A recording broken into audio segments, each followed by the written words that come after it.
Sir आपका नाम? संजीव नसीर, मैं लीगल सेल हेड हूँ आम आदमी पार्टी दिल्ली का। सर अभी जिस तरह से आम आदमी पार्टी को लेकर लगातार यहाँ पे सुनवाई चलती रही है, लेकिन कहीं ना कहीं मामला का सुनवाई फैसला नहीं आ रहा है लगातार, क्या कहेंगे इसको लेकर? नहीं, देखिए, आम आदमी पार्टी एक ऐसी ग्रोइंग पार्टी थी, एक अरविंद केजरीवाल जी के नेतृत्व में जिस तरीके से दिल्ली और उसके बाद पंजाब और हिंदुस्तान के दूसरे प्रदेशों में जिस तरीके से अरविंद केजरीवाल जी की जो सोच है उसको लोगों ने पसंद किया। आम आदमी के लिए वो सारी फैसिलिटीज़, वो सारे वेलफेयर के काम जो आम जनता चाहती है कि हम लोगों के इंटरेस्ट में कोई सरकार काम करे, जाति और धर्म से ऊपर उठ के बात करे, वैसी राजनीति अरविंद केजरीवाल जी लेकर आए। कट्टर ईमानदारी की राजनीति अरविंद केजरीवाल जी लेकर आए, क्योंकि जब आप ईमानदार होते हैं तो आपके ईमानदारी पे कोई अटैक करेगा तो स्वाभाविक तौर पे वो एक स्ट्रगल में कन्वर्ट हो जाएगा। हम लोग एक बहुत स्ट्रगल के फेज से हमारी पार्टी गुजर रही है, लेकिन आपने देखा होगा 2 साल लंबी लड़ाई में हमारा ना कोई नेता झुका है, ना हमारा नेता कोई डरा है। इवन हमारे डिप्टी चीफ मिनिस्टर, दूसरे नेता संजय सिंह जी, कितने नेताओं पे जिस तरीके से प्रताड़ित किया गया। इवन अरविंद केजरीवाल जी जो कि डायबिटिक पेशेंट हैं, उनको जिस तरीके से टॉर्चर किया गया, जिस तरीके से परेशान किया गया, इन सब के बावजूद अब सर्वोच्च न्यायालय से जिस तरीके से न्याय मिलना शुरू हुआ है, हम लोगों को पूरी उम्मीद है। आज जिस तरीके से सीबीआई के केस में आर्ग्यूमेंट लगभग 4 घंटे चली है, सर्वोच्च न्यायालय ने बड़े पेशेंसली दोनों पक्षों को सुना है और दूसरे पक्ष में सीबीआई की तरफ से कोई ऐसी आर्ग्यूमेंट नहीं है। उनकी सिर्फ आर्ग्यूमेंट के 2 आधार थे।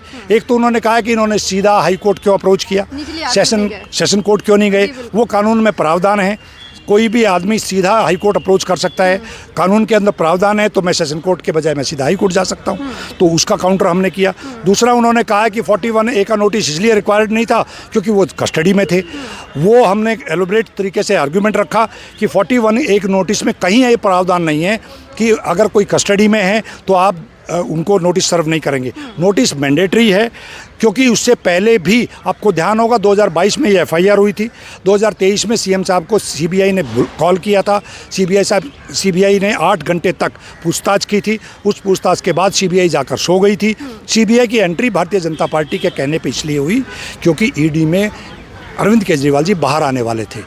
उनको जून में बेल मिल गई थी, वो जून में बाहर ना आए, उसको रोकने के लिए सीबीआई एंटर होती है। आज वो सब चीज़ें सुप्रीम कोर्ट के सामने रखी गई कि जिस तरीके से इलीगल तरीके से ये अरेस्ट है, इसमें भी हमारे को उम्मीद है हमारे फेवर में फैसला आएगा। और जो बेल है, बेल में क्योंकि इसमें हज़ार डॉक्यूमेंट्स हैं, सैकड़ों इसमें विटनेसेस हैं। अभी तक 5 चार्जशीट फाइल हुई हैं, कॉग्निजेंस अभी तक लिया नहीं गया है। तो ऐसे हालात में ये सालों साल तक ये केस चलेगा। सालों साल तक आप किसी को भी अंदर नहीं रख सकते हो। बेल हमेशा राइट है, जेल हमेशा एक्सेप्शन होता है। ये बार बार सुप्रीम कोर्ट कह चुकी है। उसके तहत हम लोगों को उम्मीद है आने वाले वीक के अंदर जैसे ही फैसला आएगा वैसे ही अरविंद केजरीवाल जी जनता के बीच में होंगे। सर, जैसा कि आपने कहा कि ये बीजेपी कहीं ना कहीं उनको फंसाने की कोशिश करे क्योंकि वो धर्म और जाति की राजनीति नहीं कर रहे हैं, लेकिन आने वाले टाइम में देखा जा रहा है, पिछली बार देखा जाए तो कई सारे नेता जेल जा चुके हैं, फिर वहाँ से रिहा भी हो चुके हैं। और अभी फिलहाल कल परसों की न्यूज़ है कि ओखला के MLA को गिरफ्तार कर लिया गया है। मैं वही बता रहा हूँ आपको, कुल मिला के अपने विरोधियों को जेल का डर दिखा के, उनको प्रताड़ित करके, उनकी सरकारें तोड़ के, जिस तरीके से पिछले 5 साल में देश के अंदर जो माहौल बना रखा है, इसी वजह से इस बार हंग पार्लियामेंट देश की जनता ने दी है। जो इतनी चौड़ी छाती करके ये कहते थे कि 56 इंच का सीना है और मेरे साथ सारी देश की जनता है, देश की जनता ने इस बार मैंडेट दिया है कि आप 2 बैसाखियों पे सरकार चला रहे हो। और देश की जनता चाहती है विकास, देश की जनता चाहती है देश के अंदर हेल्थ और एजुकेशन पे काम हो, आम गरीब बच्चे को एक उम्मीद हो कि मेरा बच्चा पढ़ के IAS IPS बन सकता है, डॉक्टर, इंजीनियर, एडवोकेट बन सकता है। लेकिन ये उम्मीद किसने जगाई? अरविंद केजरीवाल ने। उससे पहले कोई उम्मीद नहीं थी। अच्छे हॉस्पिटल्स, अच्छे मोहल्ला क्लिनिक किसने दिए? अरविंद केजरीवाल जी ने। महिलाओं को फ्री बस यात्रा किसने दी? अरविंद केजरीवाल जी ने। महिलाओं को सम्मान किसने दिया? अरविंद केजरीवाल जी ने। बीइंग ए लॉयर, मैं आपको एक बात बताता हूँ, पूरे हिंदुस्तान में Delhi is the only state जहाँ लॉयर्स को 5 लाख रुपए तक का मेडिकल इंश्योरेंस और 10 लाख रुपए तक का टर्म इंश्योरेंस अरविंद केजरीवाल जी की सरकार देती है। हिंदुस्तान के दूसरे प्रदेशों में क्यों नहीं वो स्कीम होनी चाहिए? केंद्र सरकार वो स्कीम लागू क्यों नहीं करती? वो लागू होनी चाहिए। इन सब के बावजूद प्रॉफिट का बजट, इससे घबराकर भारतीय जनता पार्टी और नरेंद्र मोदी जी की एक साजिश के तहत हम लोगों को प्रताड़ित किया गया। लेकिन हमारा ना कोई नेता टूटा, ना हमारा कोई कार्यकर्ता झुका। और अब वो समय आ गया है कि बादल छटने वाले हैं। अरविंद केजरीवाल जी जब बाहर आएंगे, आप देखना आने वाले चुनाव के अंदर, हरियाणा के अंदर, जम्मू कश्मीर के अंदर भारतीय जनता पार्टी का बोरिया बिस्तरा बनने वाला है। और दिल्ली में तो जीरो थे, जीरो ही रहेंगे। लेकिन दिल्ली के लोग कहीं ना कहीं परेशान है इस वजह से, क्योंकि लगातार सारे नेता अंदर रहे। तो बीते दिनों चाहे पानी से परेशान हो या पानी की वजह से परेशान हो, या फिर स्टूडेंट कोचिंग सेंटर जिस तरह से आपको पता है वो सब भी मामला बहुत गर्माया था। तो क्या लगता है कि अब वापस से जब केजरीवाल छूटेंगे तो वापस से वो विश्वास बना पाएंगे दिल्ली में? बिल्कुल बना पाएंगे। और भारतीय जनता पार्टी की सोच और कॉन्स्पिरेसी भी यही थी कि किसी तरीके से इनकी सरकार को इस तरीके से पैरालाइज कर दो ताकि दिल्ली की जनता परेशान हो जाए। और दिल्ली की जनता बहुत समझदार है।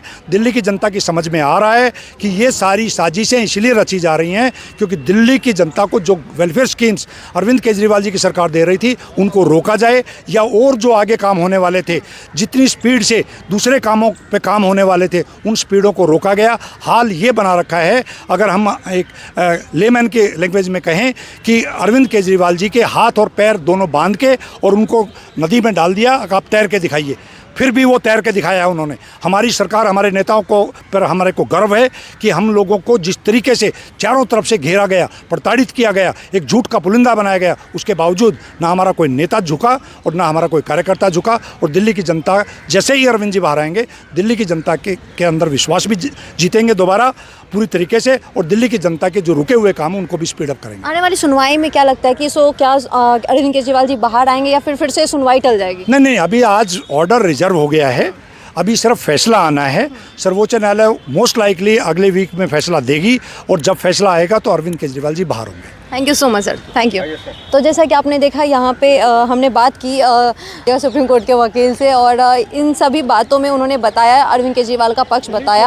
आपको क्या लगता है, आप हमें कमेंट बॉक्स में बताइए। धन्यवाद।